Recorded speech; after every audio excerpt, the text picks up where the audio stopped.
Good morning. It is Friday, May the 6th, and this is The True Conservative. Welcome to all the butchers, bakers, and candlestick makers out there. I'm Ron, your host, and the only true conservative in the United States today. So after the Daily Declaration for Spiritual Warfare and the Pledge of Allegiance and the Star Spangled Banner, we will have philosophy, good news, woke businesses, no free lunch, the collapse of parenting, and the last chapter of the tales of my bicentennial year. All that and more when I get back.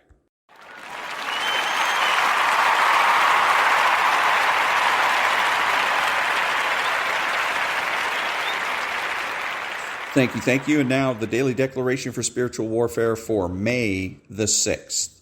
I have broken Leviathan's power from your life. My child, I have broken the demonic power of the sea serpent from your life.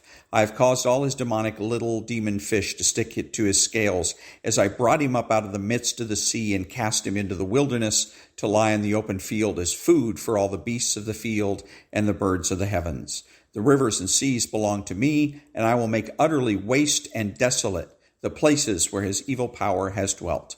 I am the one who commands the sea and its streams to run dry. And I have broken the power of the evils of the sea from bringing destruction to your life. Ezekiel chapter 29, verses 3 through 5, Isaiah 44:27. Prayer declaration. Father, in the name of Jesus, I bind every sea monster that would attack my life or region. You have raised a watch against Leviathan, and you will not let the demonic powers of the sea oppress me. You have stripped him of his power and have taken away his armor. You've caused the places of his domain to become utterly waste and desolate, and have thrown him and his demonic spirits into the wilderness to be food for the beasts and birds who dwell there. Amen. And that was the Daily Declaration for Spiritual Warfare for May the 6th.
Thank you.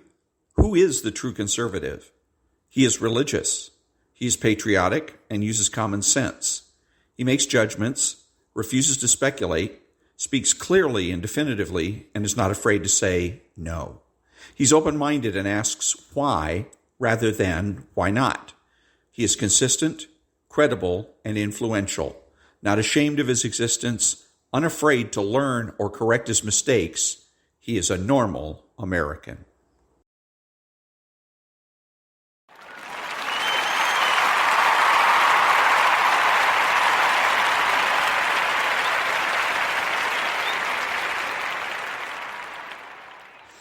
Thank you.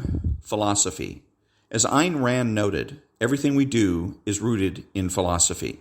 The foundation of our philosophical thinking is the benevolent universe premise. True conservatives know, by the evidence of their senses and the use of their mind, the reality that the universe is benevolent and that success is to be expected. The left pretends that the universe is malevolent and that the failure is to be expected. Furthermore, true conservatives know that if a tree in a forest falls and no one was around to hear it, it still made a sound. That all knowledge is acquired and not innate, and that all moral standards and standards of beauty are universal.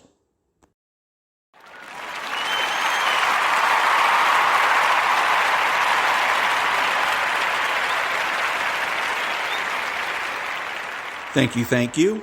Politics. All politics comes down to one thing: change. Whether or not to change, how, when, where, and why. All political positions, therefore, relate to one's position on change. The people that make the presumption for change are on the political left, and those who make the presumption for the status quo are on the political right. Everyone who makes the presumption for change is looking, ultimately, for a perfect society. Everyone who makes the presumption for the status quo accepts the imperfectibility of society and agrees to change only when there is an obvious case for change. The true conservative, and only the true conservative, is on the right. Everyone else is on the left. There is no middle and no neutral. The cafeteria is closed.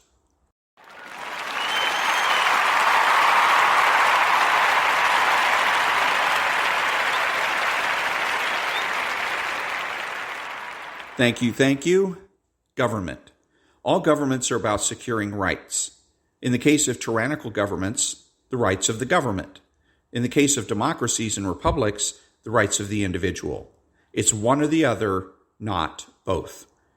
Any civilization that divides rights between the individual and the government will not remain civilized for very long.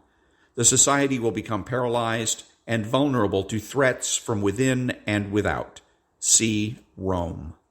This is a constitutional republic, and therefore all rights rest with the people and not the government. In a constitutional republic or a democracy, activist government is contradictory and illegal.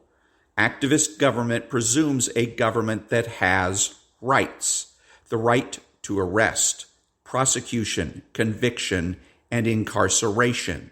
This flies in the face of an individual's rights: Miranda, habeas corpus, the presumption of innocence, and just punishment. The government has no rights.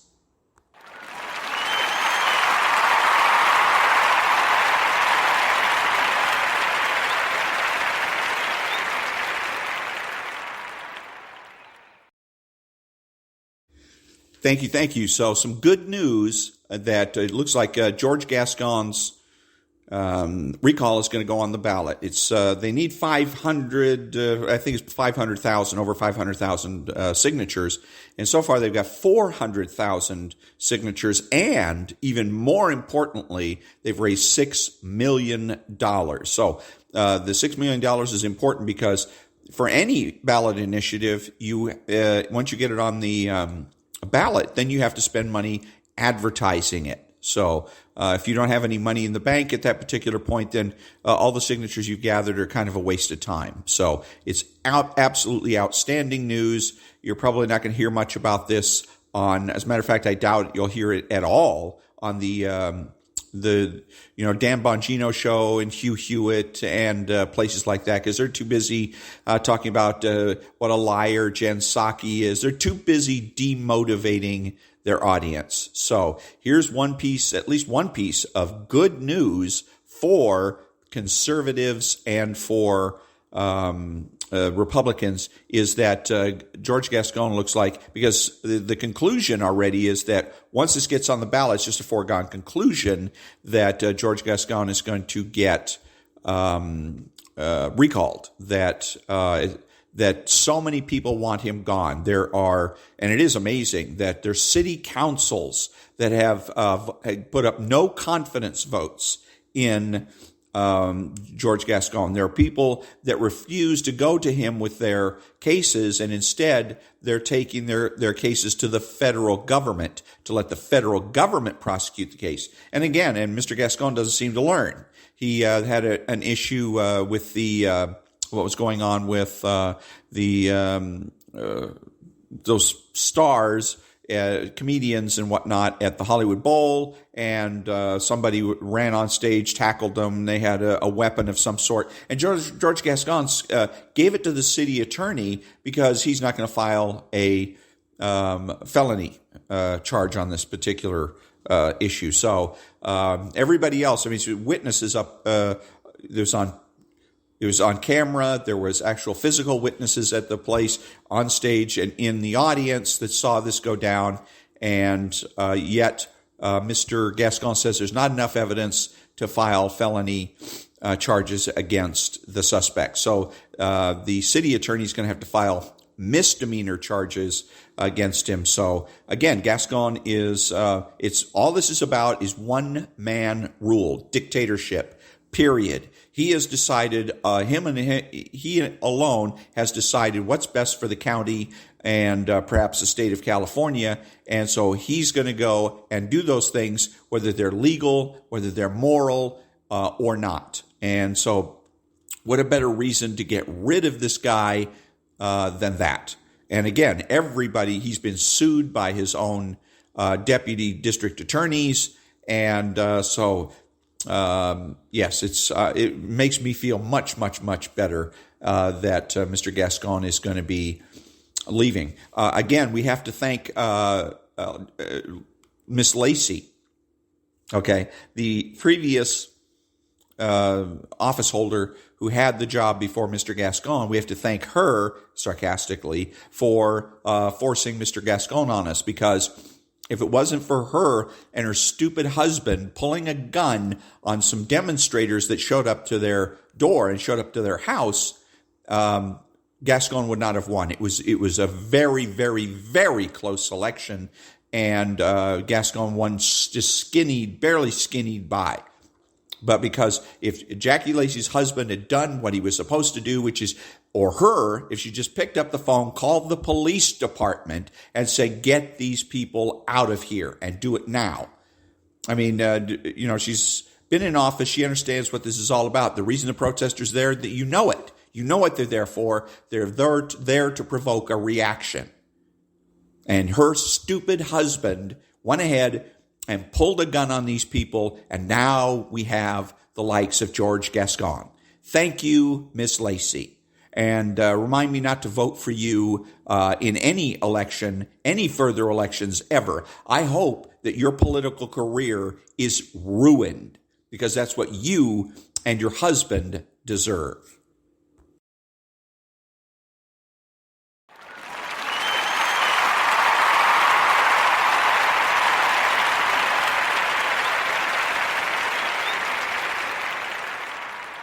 Thank you. So there's, again, from what I was talking about yesterday with Dan Bongino, and he was talking about boycotting Subway, I'll never eat there again, that kind of thing. And I said it was silly, and it is. So in these particular cases with Subway and Amex and the, who else is it, Coca-Cola, why are they doing this? Why all of a sudden now are they coming out and going out on a limb? Because this is controversial. They know it's controversial. It's likely to have a negative impact on their business. So why do it? Because they all have government contracts. And so the government, the Biden administration, goes to them and says, you need to, you guys aren't woke, and you need to be woke. You need to demonstrate that wokeness by doing something, by doing whatever it is. In one case with Subway, it was who they hired, and in the other cases, it had to do more with what they were teaching in their, for the executives and whatnot. So teaching CRT and things of that nature. So what do we do about it? We know that this is silly and boycotting is no good. So what do we do? And I said you could boycott them if you want to do it as an individual. You want to do something individually, boycott them, and encourage your friends to boycott them from a personnel standpoint. Don't go work for Subway. Don't go work for Amex. Don't go work for Coca-Cola, right? But also what you can do, since this is being done at the behest of the government, is make sure that your elected officials know and understand that we can play that game too. We can put counter pressure, and we can simply go to them and say, look, hey, Coke, you have government contracts. Be ashamed that if we had to do away with those government contracts because we find out that you're racist. Okay, because the left calls it CRT, and again, it's a vocabulary issue. We call it racism or bigotry. Okay, if we find out that you're bigots, then you got no government contract, and you can do the same thing with the other two individuals as well. So, encouraging your politicians to fight back by threatening to cut off their contracts unless they toe the line, unless they do what they're supposed to do. Act like a real business or a multi-billion-dollar corporation that's interested in business and not politics.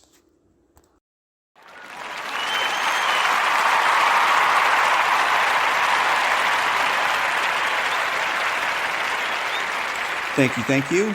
There's no free lunch. Quote, but it, crony capitalism, erodes our overall standard of living and stifles entrepreneurs by rewarding the politically favored rather than those who provide what consumers want, unquote. Charles G. Koch. It does this in a lot of ways. It misallocates resources. It undermines trust in market mechanisms. It builds cynicism in the society, and it distorts markets away from their natural outcomes. If any of these things are acceptable, then what do we need free markets for at all? And that was, there's no free lunch.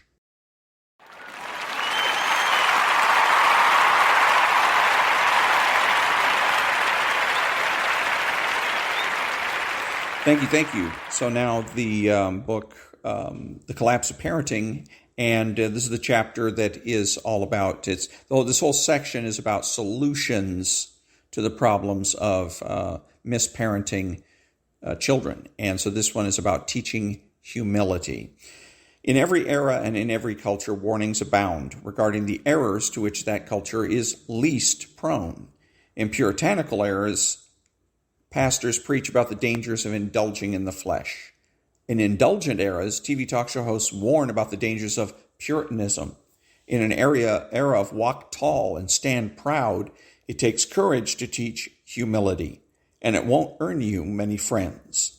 How do you do it? How do you teach your kid to walk humbly in an era when every other parent you know is trying to boost their kids' self-esteem? Simple. You give them chores. Require your kids to make their beds, wash the dishes, mow the lawn, feed the pets, set the table, do the vacuuming. I previously mentioned the late Bill Phillips, his wife Janet, and their 4 sons. Bill Phillips was a successful businessman and separately and simultaneously a successful Washington lawyer and lobbyist. His family enjoyed an affluent lifestyle, but he and his wife insisted that their 4 sons devote several hours every week, most often on Sunday, to household maintenance. His oldest son, Andrew, explained it to me this way. Their usual Sunday morning routine was to go to church as a family. After church, they had brunch. After brunch, they changed into work clothes, and everyone went outside to do chores. The family's large estate near Potomac, Maryland, required lots of maintenance. It literally required an army to keep that place running, Andrew wrote in an email to me. Typically, there would be one major task for the day. I remember doing things like moving piles of brush, felling trees, removing bushes, rebuilding fences, cleaning and maintaining the pool, mulching, power washing, planting flowers, weeding, painting, cleaning vehicles, moving debris, weed whacking, replacing bricks from our walkway, etc. My dad had a hardline policy if you're here on a Sunday, you're working. I remember several occasions when friends of ours would have spent the night, but they didn't want to because they didn't want to have to do the chores the next day. My dad made it clear that having a friend over was not an excuse for missing work Sunday. Frankly, it made for some awkward interactions with friends who were clearly less than excited at the prospect of spending 2 hours mulching before their parents picked them up. In fact, very few things would get you excused from Sunday chores. I have a distinct memories of all of us trying real hard to get out of stuff like, but I have so much homework, and similar excuses. Janet and Bill could have afforded a landscaping service. Most of the families living on large estates around Potomac employ professional landscapers. Why didn't Janet and Bill just hire a landscaping crew? I posed that question to Janet. Here's her answer. It would have been easier for sure. Writing a check and leaving all that work to professionals would have been easier than leading the boys to do it. But I thought understanding the value of labor should be a major part of their upbringing, as it was for me. I grew up working every Sunday on a family project. Remember, I grew up in a small town in southwestern Minnesota. My dad was the local town lawyer. Every Sunday after church, our entire family would go into town. We lived on a small farm on the edge of town, and we'd pile into the family station wagon and head into Dad's small office. As a family, we cleaned his office. It never struck me as odd. I thought that's what all practical families did. But I hated it. Time to go to town would interrupt our usually great game of kick the can on our front field. I so hated this family ritual that once I hid in our chicken coop, hoping that Mom and Dad would think I was kidnapped and head into town with the rest of the crew and forget about me. No such luck. I learned that if you resisted, you got assigned the worst job, mopping the tile floor, which during the mud season was torture. I was embarrassed that my friends would see us. I was worried that if my dad's clients saw us cleaning and not employing professionals, they'd think he wasn't a good lawyer. Eventually, my dad became a local judge, and I remember being so relieved we didn't have to clean the municipal building after he was elected. As I grew up, I realized that I learned from those Sunday afternoons together. First of all, I learned how to clean. That left me with a lifelong appreciation for clean spaces and those who keep them. I also remember thinking that our family could always survive if the world got turned upside down because we knew how to do things. My parents taught me not to rely on others unless it involved an electrical current.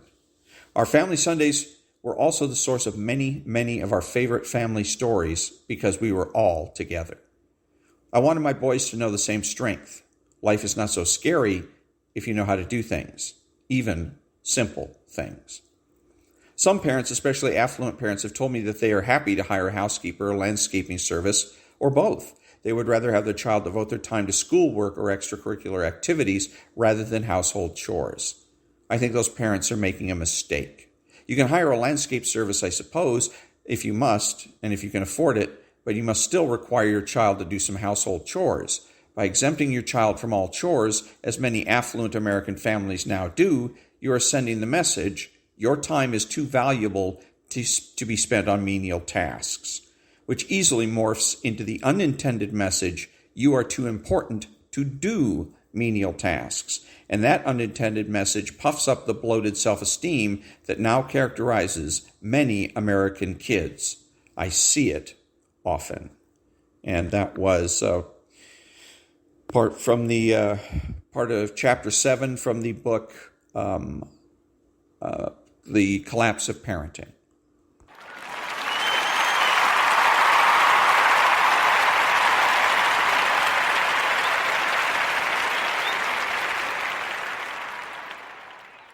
Thank you. And now the last chapter, chapter 28 of the book, Tales from My Bicentennial Life by Mike Buell. And the chapter is entitled The Bicentennial.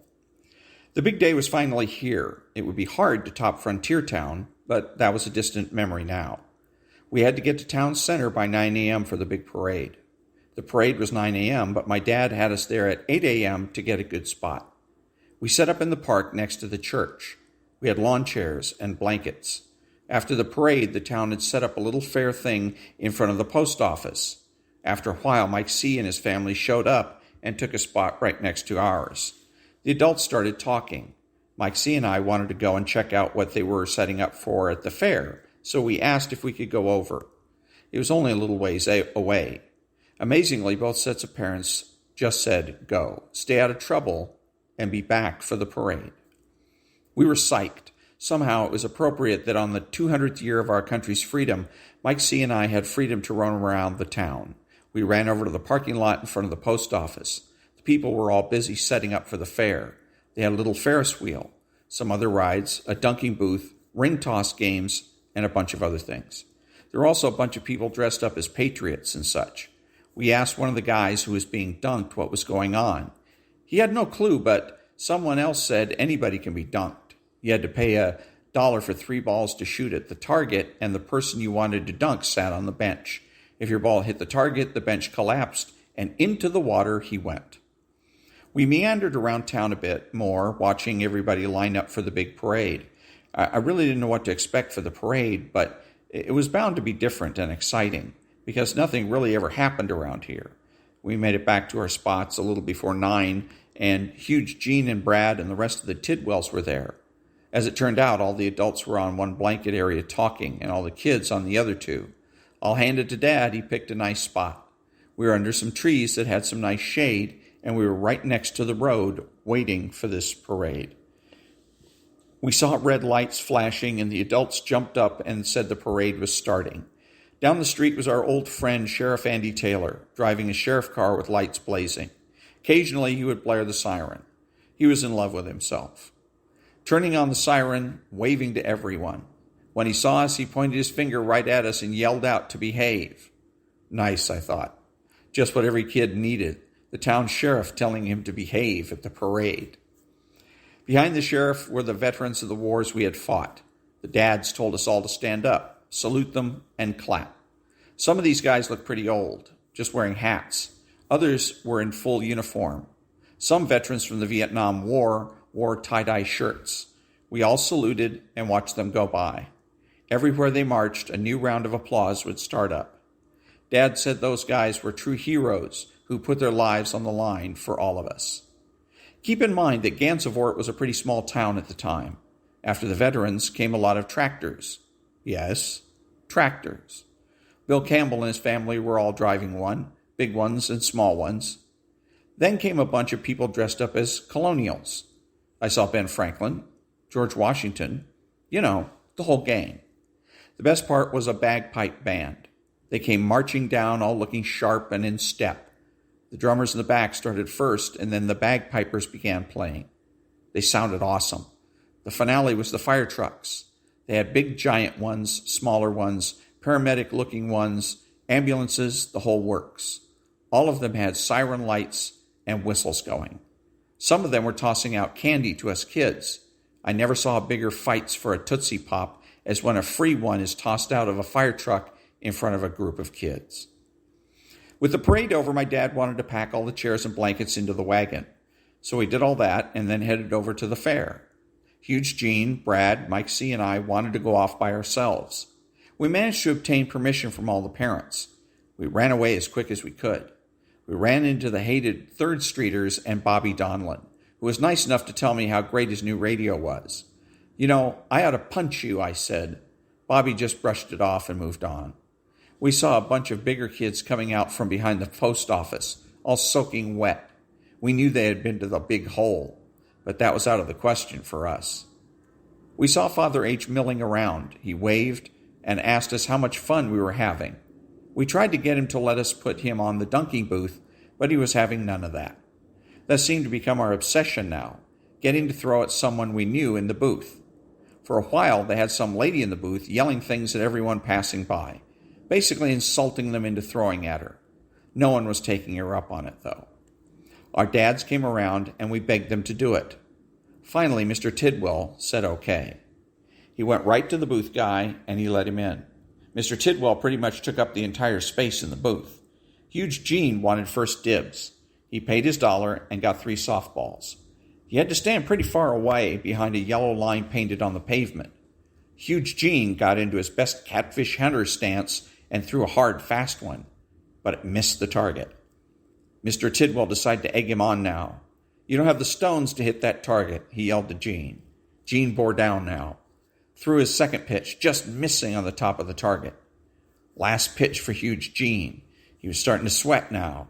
He wheeled back, threw another hard fastball, and missed. Just what I said. No stones, said Mr. Tidwell. I don't know what he meant, but Gene missed anyways. Mr. Tidwell started to get off when the booth guy asked if anyone else wanted to try. Lil John, Mike C.'s older brother, wanted a shot at him, he said. Lil John paid for his 3 balls, stood at the line and said, "Prepare to get wet, Tidwell." Little John was a big guy and cocky to say the least. "You don't have the stones, Little John. Not happening. I'm going to be as dry as the sun when you are done." Mr. Tidwell laughed at him. When huge Gene was shooting, I was rooting for Mr. Tidwell to get wet. Now with Little John, I was rooting for him to stay dry. Little John just threw it normal-like at the target. It hit the arm of the target and bounced off, but not the target itself. "No good, little man," teased Mr. Tidwell. He knew Little John hated the nickname Little John, but he hated the nickname Little Man even more. Little John lined up this time, taking his time to get it right. "Come on, Johnny, knock him off that big perch," yelled out Big John. He was pulling for his son to knock off his friend. Little John was a little bit of a celebrity in town. He was the biggest football star we ever had, and probably have had since then. He was starting to gather up a little crowd around the booth. "Get him, Johnny, just like you get those Indians from Glen Falls," shouted someone from the crowd. Mike C. was rooting for his brother. We were all rooting for Mr. Tidwell. My dad was just laughing. Little John was ready. He wound up this time, put some heat on it, and it was heading right at the bullseye. But at the very last second before it hit the target, it curved up and missed. "Aw, man, you stink, John. Put on some deodorant. I can smell you from here," teased Mr. Tidwell. Little John's girlfriend was now standing with Mike C.'s sisters, Brenda and Anna. "Are you going to let him sit there, or are you going to knock him down?" she yelled out. The pressure was on Little John now. He had about 100 or so folks watching him, his girlfriend, his family, and me. Yes, me, because I would love to lay into him if he missed. "Hey, Johnny, it's getting hot in here. You want to shoot, or do you want to quit now?" Mr. Tidwell laid into him again. "Come on, Johnny." The crowd was definitely with Little John. He reared back, took his last look at the crowd, and whizzed it in. Bam! He hit it. The bullseye target lit up. The little siren went off, but old Mr. Tidwell just sat there staring right out at Johnny. "You must have missed," Mr. Tidwell said, laughing. The booth guy was all flustered. He had Little John yelling at him along with the folks in the crowd. Little John hit the bullseye, but the bench didn't drop. The arguments ensued. While the booth guy was fidgeting with his equipment, Johnny's girlfriend, the bionic woman, went over to the target and smacked it with her fist. Down went Tidwell. Splashes went over the top of the booth. Mr. Tidwell, laughing as he came up, yelled out at Johnny, "I see how it works. If you can't do it yourself, you get your woman to fight your battles." Before long, all the dads took a turn on the bench, and so did we. That was the best part of the fair. The rides were okay, but basically spun around in circles, and you were done. I blew the rest of my money on a ring toss game, which, by God, looked easy, but I could not for the life of me get a ring on those Coke bottles. After a while, we were rounded up and ordered back in the wagon. We needed to get ready for the street picnic. We all managed to get back to 4th Street. All of us boys were immediately put to work.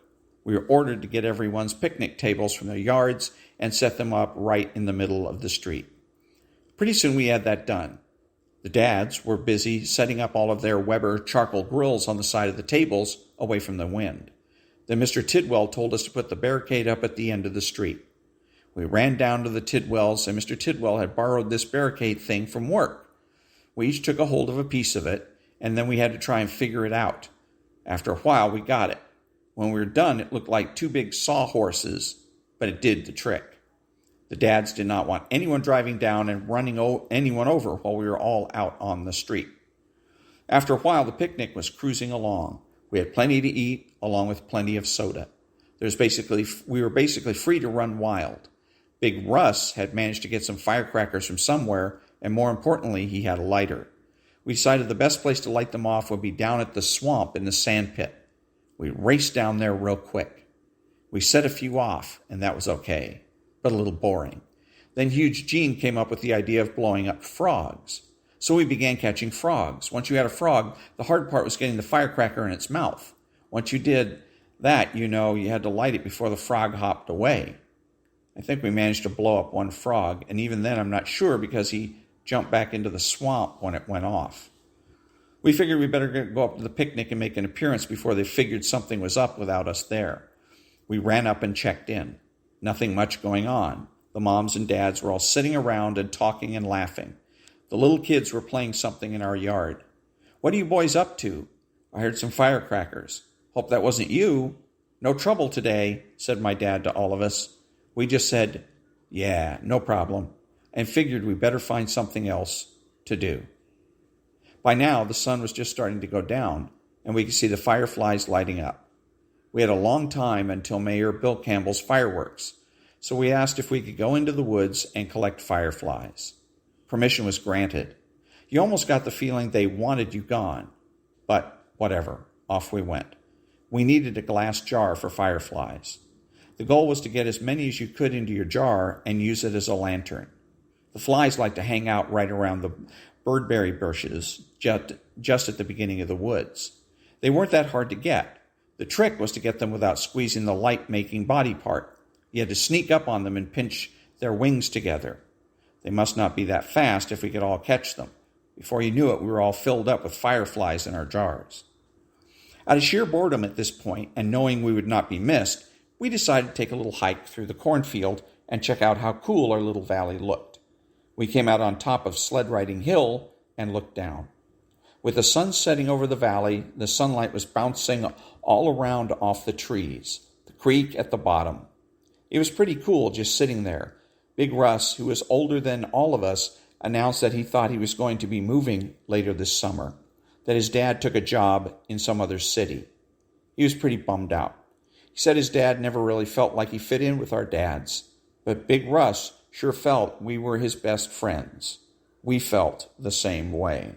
Back in a minute.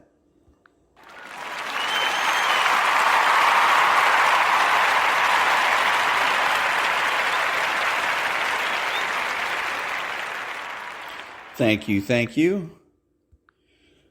Huge Gene said that was it. It was the bicentennial, and this day was only going to come once, and Big Russ was leaving. We needed to do something big. We sat there thinking about it. We wanted to do something that was big, but we didn't want to get caught. None of us wanted any more punishments this summer. Huge Gene stood up and took the lid off his firefly jar and said, "Go free, fireflies. Who am I to keep you?" Then we all stood up and did the same thing. For a few seconds, it was a pretty cool sight. Hundreds of fireflies taking off in a group, flying to freedom. We kept sitting around thinking of something fun to do, something big for Russ. "I got it," said Huge Gene. "We all have bikes, right? The parents also know we are sleeping out in my backyard tonight, right?" Previously, we had gotten permission to sleep out in Gene's backyard in a tent. After everyone goes to bed, why don't we walk our bikes past my house so the clicking sound doesn't wake anyone and go for a late night bike ride? Say maybe to Morrow Lake, St. Park, or something. Sounded good to us.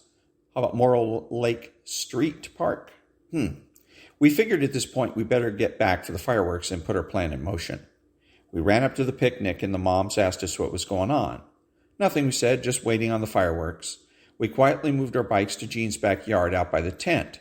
It was getting pretty dark now and cars and people were starting to line up at the end of the street. We asked if we could go down to the end of the street and watch. They all had a bunch of reasons why not. They planned on just sitting right there in the middle of the street and watching. "Go ahead," they finally said, "but stay out of people's way." The standing crowd was starting to come behind the barricade, which was okay, I guess. Boom, boom, the fireworks had started. Up in the air was an amazing assortment of designs. It was awesome. The big giant booms and then the cascading sparks. Big ones, small ones, green ones, yellow ones, fast ones, slow ones, and glorious multicolor ones. The sounds were awesome too. Boom, crack, sizzle, smack. The whole town was clapping and oohing and eyeing. The parents eventually made it down to the end of the street. My dad put his arm on my shoulder and said, "Pretty neat, huh?" "Yeah, pretty neat," I said back. "Well, this is the only bicentennial you will ever see. Enjoy it," he added. The grand finale of the fireworks came and went. The crowds worked their way home. The dads were still out in the middle of the street and had started a fire in one of the Weber grills. The moms went in and put the little kids to bed and were coming back out. All we could hear now was the dads talking and the crickets. The crickets were loud this summer. I guess it was the heat. They would sing all night long. "Why don't you guys go in that tent and bed down for the night?" said Mr. Tidwell. "Okay with us." We started to head out when Huge Gene turned back and asked, "Aren't you all going to bed?" "No, we're staying up and enjoying the night." "Why?" And what business of it is yours? What do you knuckleheads have planned? Said Mr. Tidwell. Whoa, nothing, Dad. I was just wondering. If we needed anything, do I go inside or come out here? Answered huge Gene. Yeah, you just stay in the backyard by that tent. You don't need anything except to go to sleep. Got it? He bellowed.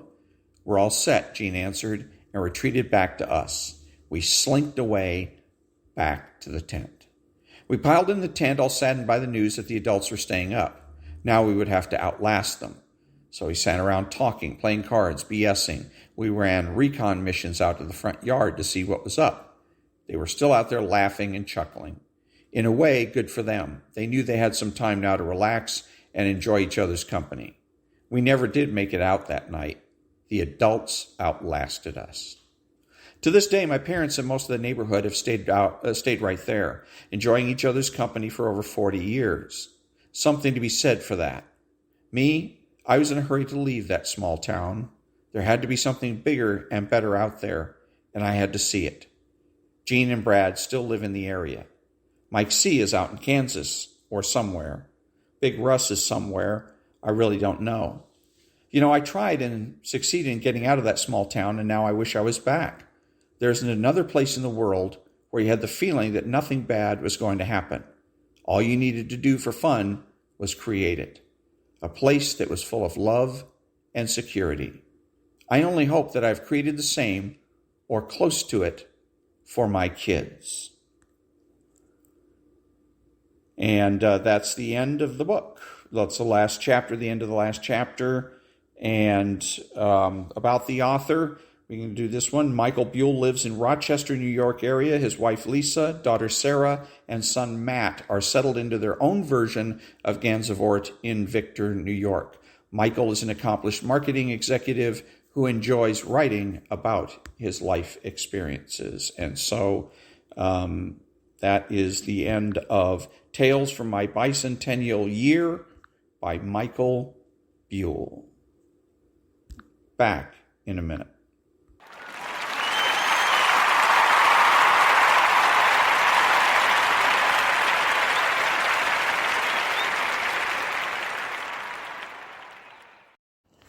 Thank you. I'm Ron, your host, and the only true conservative in the United States today, bidding adios to all of the butchers, bakers, and candlestick makers, and reminding you to listen to the John and Ken Show on KFI AM 640, Monday through Friday from 2 p.m. to 6 p.m. Pacific Time. Also, KFI needs to bring back Brian Suits and his show, The Dark Secret Place. Hashtag bring back Brian Suits. Until next time, be honest, be smart, be beautiful, and remember that the left has no authority, no power, and they can't win.